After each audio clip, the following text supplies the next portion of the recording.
సీతానగరం మండలం మునికూడలిలో పుష్కర్ ఘాట్ ను రాజనగరం ఎమ్మెల్యే బత్తుల బలరామకృష్ణ పరిశీలించారు. ఉప ముఖ్యమంత్రి పవన్ కళ్యాణ్ ఆదేశాల మేరకు ప్రస్తుతం 32 మీటర్ల పొడవున్న మునుకూడలి ఘాట్ ను 54 మీటర్ల పొడవున విస్తరించేందుకు నిర్ణయించామని తెలిపారు.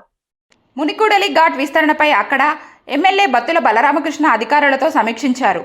అనంతరం మీడియాతో మాట్లాడుతూ గోదావరి పుష్కరాలు అద్భుతంగా నిర్వహించేందుకు కూటమి ప్రభుత్వం ఏర్పాట్లు చేస్తోందని, గోదావరి నది పరివాహక ప్రాంతంలో పుష్కరాలు జరిగే 6 జిల్లాల్లో కాలుష్య నివారణకు ఇప్పటికే చర్యలు చేపట్టినట్లు వివరించారు. సీతానగరం మండలంలో 13 ఘాట్లు ఉన్నాయని, కొత్తగా మరో 2 ఘాట్లు నిర్మిస్తున్నామన్నారు. అందులో భాగంగా చారిత్రక చరిత్ర కలిగిన మునికూడలి ఘాట్ను మోడల్ ఘాట్గా అభివృద్ధి చెందేలా డిప్యూటీ సీఎం పవన్ ఆదేశించారన్నారు. అందుకు అనుగుణంగా ఘాట్ విస్తరణ పనులు ప్రారంభిస్తున్నామని, ఖాళీ స్థలాల్లో టెంట్ హౌస్లు ఏర్పాటు చేస్తామని తెలిపారు. మోడల్ ఘాట్ తయారైన తర్వాత పవన్ కళ్యాణ్ పరిశీలన చేస్తారని పేర్కొన్నారు. సీఎం చంద్రబాబు పుష్కరాల నిర్వహణపై సమీక్ష చేశారని, కాలుష్య రహిత గోదావరి పుష్కర స్నానాలు భక్తులకు అందించేందుకు కసరత్తు చేస్తున్నామన్నారు.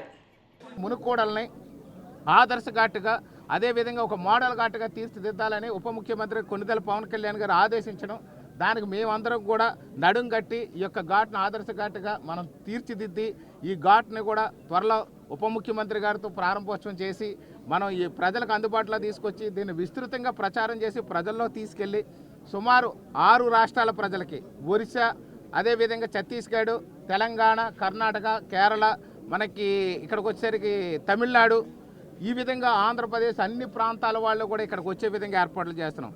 ముఖ్యంగా కానీ చూసుకుంటే ఉత్తర ఆంధ్ర నుంచి కానీ వచ్చే వైపు ఎవరైతే వైజాగ్ సైడ్ నుంచి వస్తారో తుని వైపు నుంచి వాళ్ళందరికీ కూడా గండేపల్లి దగ్గర ఒక రోడ్డు కట్ చేసాం. గండేపల్లి దగ్గర నుంచి మొదలుపెట్టి గండేపల్లి, గాదరాడ, కోరుకొండ మీద కాపవరం, మొగ్గళ్ళ వచ్చి మునుకోడలు రావచ్చు. మరొక రోడ్డు ఏంటంటే ఏదైతే పాడేరు సైడ్ నుంచి వస్తారో వాళ్ళు కూడా రంపచోడవరం, వయ్య, గోకవరం, కోరుకొండ వచ్చి కూడా మునుకోడలు చేరుకోవచ్చు. అదేవిధంగా మరొకటి ఏంటంటే చిత్తూరు సైడ్ నుంచి వచ్చి భద్రాచలం సైడ్ నుంచి వచ్చే వాళ్ళకి కూడా రోడ్లు బ్రహ్మాండమైన ఏర్పాట్లు చేస్తున్నాం. ఇక్కడ టెంట్ సిటీలు కూడా ఏర్పాటు చేస్తున్నాం.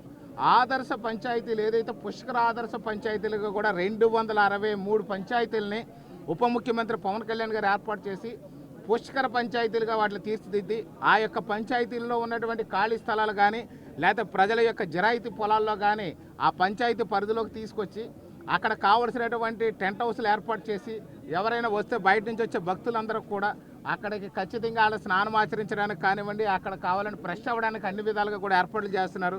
అల్పాహారం, భోజనం వసతులు కూడా పూర్తిగా దాతల సహకారంతో, అటు ప్రభుత్వ సహకారంతో కూడా మనం ఇక్కడ మంచి ఏర్పాట్లు చేయాలనుకుంటున్నాం. ఈసారి పుష్కరాలు రాజానగరం నియోజకవర్గం సీతానగరం మండలం అద్భుతంగా జరగబోతున్నాయి. ప్రధానమైనటువంటి ఘాటు మునుకోడల ఘాటు. ఇది కాకుండా పురుషోత్తపట్నం నుంచి బొబ్బుల్లంక వరకు కూడా 15 ఘాట్లు, ఇప్పటికే 13 ఘాట్లు శాంక్షన్ అని, ఎడిషనల్గా ఇంకొక వెదులపల్లి ఒకటి ఘాట్ ఒకటి, ఇంకొక ఘాట్ని కూడా మనం పరిశీలిస్తున్నాం. రాజంపేటలో ఒకటి, వెదులపల్లి ఒకటి కూడా ఘాట్లు పరిశీలన పెట్టాము. ఇప్పుడు అవి కూడా శాంక్షన్ చేసే దిశగా పనిచేస్తున్నాం. 54 మీటర్ల ఘాటు, అందులో 9 మీటర్ల ఘాటు వచ్చి పిండ ప్రదానాలు చేసుకోవడానికి కూడా కేటాయిస్తున్నాం. ఆ విధంగా ఒకే ఘాటు ఏక ఘాటుగా చేసి మనం తయారు చేస్తున్నాం ఈసారి ఘాట్ని. అంతేకాకుండా రోజు సుమారు ఇక్కడికి ఒక 2 లక్షల మంది భక్తులు వచ్చే విధంగా కూడా అంచనాలు ఉన్నాయి. ఇక్కడ ప్రజలకి కానీ అధికారులకు కానీ 2 లక్షల మందికి కూడా కనీస ఏర్పాట్లు అనేది ఖచ్చితంగా చేయాలని చెప్పేసి ఒక సంకల్పంతో ఉన్నాం. ప్రతిరోజు 50,000కు తక్కువ కాకుండా ఇక్కడ భోజన ఏర్పాట్లు కూడా చేస్తున్నాం.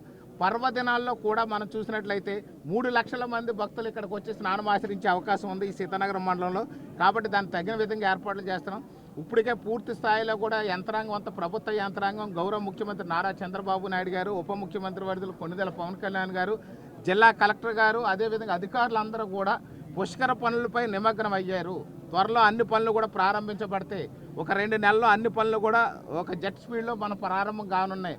ఇది మోడల్ ఘాట్ తయారు చేసి పవన్ కళ్యాణ్ గారు విజిట్ చేసిన తర్వాత ఈ యొక్క మునుకోడలకు ప్రత్యేకమైన విశిష్టత తీసుకురావాలని చెప్పి నేను ప్రయత్నం చేస్తున్నాను. దానికి తెలుగుదేశం, జనసేన, భారతీయ జనతా పార్టీ నాయకులందరూ కూడా పూర్తిగా సహకరిస్తున్నారు. ముఖ్యంగా చూస్తే మన పార్లమెంటు సభ్యురాలు శ్రీమతి పురంధేశ్వరి గారు, అలాగే తెలుగుదేశం పార్టీ ఇన్ఛార్జ్ జిల్లా అధ్యక్షులు బొడ్డు వెంకటరమణ చౌదరి గారు కూడా పూర్తి సహకారాలన్నీ అందిస్తున్నారు. ఇక్కడ స్థానిక ప్రజలు, స్థానిక కూటమి నాయకులు అందరి సహాయ సహకారాలతో ఈ ఘాటును అద్భుతంగా తీర్చి పుష్కరాలు నా భూతో నా భవిష్యత్తు అనే విధంగా సీతానగరం మండలం మునుకోడలో జరగబోతున్నాయని చెప్పి తెలియజేస్తున్నాను. ఒక మునుకోడల ఘాటే కాదు, 15 ఘాటుల్లో కూడా అద్భుతమైన ఏర్పాట్లు చేసి ఈ పుష్కరాలు ఘనంగా చేయబోతున్నామని మీ అందరికీ తెలియజేస్తున్నాను. Thank you.